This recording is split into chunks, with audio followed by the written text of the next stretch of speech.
Shqipëria në të gjitha nivelet e leadershipit, që nga kryeministri dhe gjithë nivelet e tjera, shprehur gjithmonë si suportuesi më i madh i Kosovës. E para, ne suportojmë hyrjen e Kosovës në NATO dhe kjo është e patjetër që Kosova duhet hyrë në NATO. E dyta, para 3 javësh isha në konferencën e Këshillit të Kombeve të Bashkuara, ku u mbajt në Berlin dhe u fol për gjitha punën e UN-it. Shqipëria si çdo herë gjithashtu avokoi për largimin e forcave të UN-it nga Kosova, sepse Kosova është shtet i pavarur dhe sovran dhe si i tillë duhet të trajtohet nga çdo organizatë ndërkombëtare.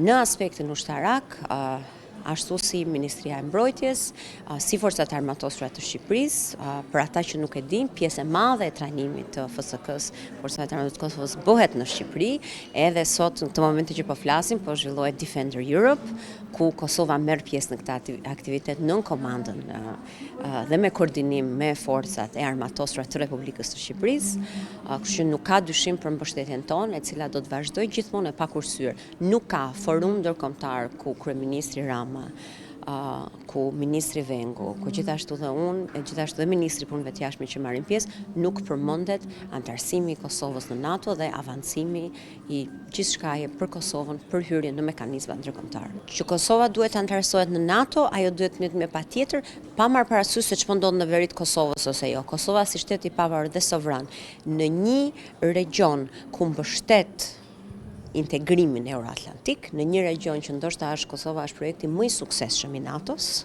së paku që nga formimi i NATO-s, është një nga misionet më të mëdha që NATO ka sot, realisht, duhet patjetër të hyjë në NATO. Ka një forcë të armatosur e cila është e kompletuar, ka një sovranitet si shtet, ka kushtetutën, ka pavarësinë e vet, i ka të gjitha elementet për të hyrë. Natyrisht, ju siç e dini, shpesh mekanizmat e antarësimit janë nivel shumë i lartë politik, i komplikuar për arsye të ndryshme gjeopolitike.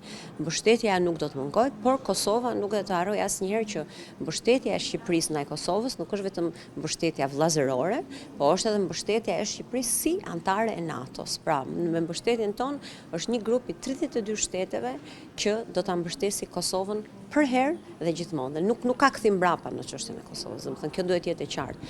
Se çfarë shtetet të tjera bëjnë dhe si organizohen, ndoshta janë gabime të tyre gjeopolitike, ndoshta janë strategji të tyre që mendojnë që do të jenë më të suksesshme, por duke qenë se si bota sot është ndarë gjeopolitikisht në 2 kampe të ndryshme, ne si shqiptar të gjithë, si në Shqipëri dhe në Kosovë, jemi në kampin e duhur. Gjithçka merret me seriozitet, e para gjithçka merret me seriozitet në nivel NATO, merret në seriozitet në nivel të liderëve të shtetit.